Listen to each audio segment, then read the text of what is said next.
అందరికీ హాయ్ అండి. Welcome to my cooking stories. ఈ రోజున ఈ వీడియోలో మనం చూడబోతున్న రెసిపీ మైసూర్ పాకు.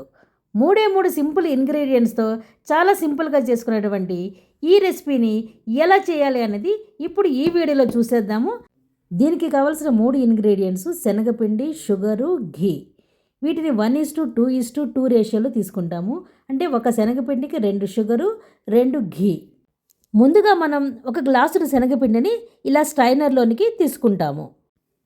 ఇలా శనగపిండిని జల్లించుకోవటం వల్ల ఇందులో ఏ విధమైనటువంటి గడ్డలు కానీ ఉండలు కానీ లేకుండా ఈ శనగపిండి లంప్స్ ఫ్రీగా ఉంటుంది. ఇప్పుడు మనం ఒక ప్యాన్లోనికి 2 గ్లాసులు షుగర్ని తీసుకుంటాము. ఏ గ్లాసునైతే మనం శనగపిండిని కొలవడానికి ఉపయోగించామో అదే గ్లాస్తో 2 గ్లాసులు షుగర్ని తీసుకోవాలి. సేమ్ గ్లాస్తో 1/2 గ్లాసులు వాటర్ని ఇందులోనికి యాడ్ చేసి స్టవ్ను ఆన్ చేస్తే ఇప్పుడు షుగర్ అంతా కూడా మెల్ట్ అవ్వటం స్టార్ట్ అవుతుంది. ఇలా ఒక స్టవ్ మీద పాకం రెడీ అవుతూ ఉండగా పక్కన ఇంకొక స్టవ్ మీద ఘీని కూడా మనం వేడి చేసుకుందాం. ఇలా కరిగిన నెయ్యిని మనం 2 గ్లాసులు తీసుకుంటాము. మనం ఇంట్లో చేసుకునేటప్పుడు మైసూర్ పాకలకి పూర్తి ఘీని వాడితేనే మనకి మంచి టేస్ట్ వస్తాయి. కానీ బయట కొన్ని షాప్స్లో కానీ లేదా కొంతమంది కానీ సగం ఘీ సగం ఆయిల్ కానీ లేదా డాల్డాని కానీ వాడుతూ ఉంటారు. నేనైతే పూర్తి ఘీనే వాడుతున్నాను. మీకు ఒకవేళ ఆయిల్ మిక్స్ చేయాలనుకుంటే చేసుకోవచ్చు. ఇలా ఒక స్టవ్ మీద మనం ఘీని వేడి చేస్తూ రెండో స్టవ్ మీద మనం ఈ పంచదార పాకాన్ని రెడీ చేసుకుంటున్నాము. ఇలా ఒకేసారి సైమల్టేనియస్గా ఈ రెండింటిని కూడా రెడీ చేసుకోవాలి. ఆ రెండు రెడీ అయ్యే టైంలో మనం ఇలా ఒక ప్లేట్కి ఘీతో ఇలా గ్రీజ్ చేసుకోవాలి. ఈ విధంగా అంతా ప్లేట్ అంతా కూడా ఘీని అప్లై చేసుకోవాలి. ఇలా ఈ షుగర్ అంతా కూడా వాటర్లోనికి మెల్ట్ అయిపోయి ఒక పొంగు రాగానే ఇప్పుడు మనం శనగపిండిని కొద్దిగా ఇందులోనికి యాడ్ చేసుకోవాలి. ఇలా గరిటతో తిప్పుతూ కొద్దిగా శనగపిండిని యాడ్ చేయాలి. ఒకేసారి శనగపిండిని వేసినట్లయితే మనకి గడ్డలుగా ఉండిపోతుంది. కాబట్టి ఇలా కంటిన్యూస్గా మనం తిప్పుతూ కొద్దిగా యాడ్ చేసుకుని మొత్తం శనగపిండిని ఈ పాకల్లోనికి ఈ విధంగా మొత్తం మిక్స్ చేసుకోవాలి. ఇప్పుడు శనగపిండి పూర్తిగా ఈ పాకల్లోనికి మిక్స్ చేసిన తర్వాత మనం పక్కనే రెడీగా వేడి చేసి పెట్టుకున్నటువంటి ఘీని ఇందులోనికి గ్రాడ్యువల్గా యాడ్ చేయాలి. కొద్దిగా మాత్రమే ఇందులోనికి యాడ్ చేయాలి. ఇలా కొద్దిగా ఘీని యాడ్ చేసి వెంటనే దీన్ని గరిటతో తిప్పుకుంటూనే ఉండాలి. కంటిన్యూస్గా గరిటతో మనం తిప్పుతూనే ఉండాలి.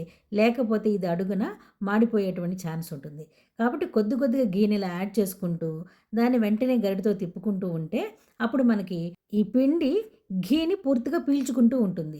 అలా పీల్చుకున్నప్పుడు మాత్రమే మనకి లోపల గుల్లదనం అనేది వస్తుంది. సో ఇలా కొద్దిగా ఘీని యాడ్ చేసుకుంటూ అది పూర్తిగా పీల్చుకునేంత వరకు దాన్ని తిప్పుతూ మరలా కొద్దిగా యాడ్ చేసుకుంటూ ఉండాలి. ఇలా మొత్తం ఘీ అయ్యేంత వరకు కూడా మనం ఈ విధంగా దీన్ని కొద్దిగా యాడ్ చేసుకుంటూ ఉండాలి. ఘీ అంతా పూర్తయ్యేసరికి మనకి ఇది ఇలా బాగా విరిగిపోయినట్టుగా అయ్యి కింద మనకి ప్యాన్ని విడిపోతుంది. అంటే ప్యాన్కి అంటుకోకుండా ఇలా పైకి తేలిపోతూ ఉంటుంది. ఆ స్టేజ్లో ఇప్పుడు మనం ఇంకా స్టవ్ని ఆఫ్ చేసేసుకుని మనం పక్కన రెడీగా పెట్టుకున్నటువంటి పళ్ళల్లోనికి దీన్ని షిఫ్ట్ చేసుకోవాలి. ఇలా దీన్ని ప్లేట్లోనికి మొత్తం అంతా కూడా షిఫ్ట్ చేసుకోవాలి. ఇలా జాగ్రత్తగా దీన్ని అంతా కూడా ప్లేట్లోనికి తీసుకున్న తర్వాత వెంటనే దీన్ని మనం ఇలా అడ్జస్ట్ చేసుకోవాలి. ప్లేట్ అంతా కూడా ఇలా ఈవెన్గా దీన్ని అంతా కూడా అడ్జస్ట్ చేసుకుని ఇలా సరి చేసుకోవాలి. ఇందులో ఘీ కూడా ఉండడం వల్ల ఇది చాలా వేడిగా ఉంటుంది. దీన్ని హ్యాండిల్ చేసేటప్పుడు చాలా కేర్ఫుల్గా ఉండాలి. ఈ విధంగా దీన్ని అంతా కూడా అడ్జస్ట్ చేసుకుని ఇప్పుడు దీన్ని కట్ చేసుకుందాం. ఇలా కొద్దిగా వేడిగా ఉన్నప్పుడే దీన్ని ఒక కట్టర్ని కానీ లేదా ఒక నైఫ్ని కానీ యూజ్ చేసి ఇలా మనం దీన్ని కట్ చేసుకోవాలి. మనకి ఏ షేప్ కావాలంటే అలా డైమండ్ షేప్ కావాలా, స్క్వేర్ కావాలా, మన ఇష్టాన్ని బట్టి మనం అలా దాన్ని కట్ చేసుకోవాలి.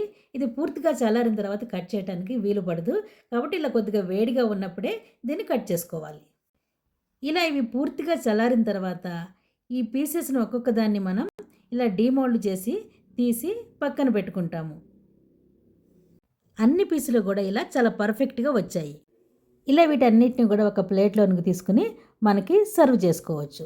ఇవన్నీ కూడా చాలా గుల్లగాను చాలా పర్ఫెక్ట్గాను కుదిరినాయి. 3 ఇంగ్రీడియంట్స్తో ఈ మైసూర్ పాకును మనం చాలా సింపుల్గా చేసేసుకోవచ్చు. ఈ సింపుల్ రెసిపీ కనుక మీకు నచ్చినట్లయితే వెంటనే మీరు ఈ వీడియోను ఒక లైక్ చేయండి. అలాగే ఈ ఛానల్ మీరు ఇంకా సబ్స్క్రైబ్ చేసుకోకపోతే వెంటనే సబ్స్క్రైబ్ కూడా చేసుకోండి ప్లీజ్. అలాగే మీకు తెలిసిన వారందరికీ కూడా దీన్ని షేర్ చేసుకోండి. Thank you for watching this video. Thank you.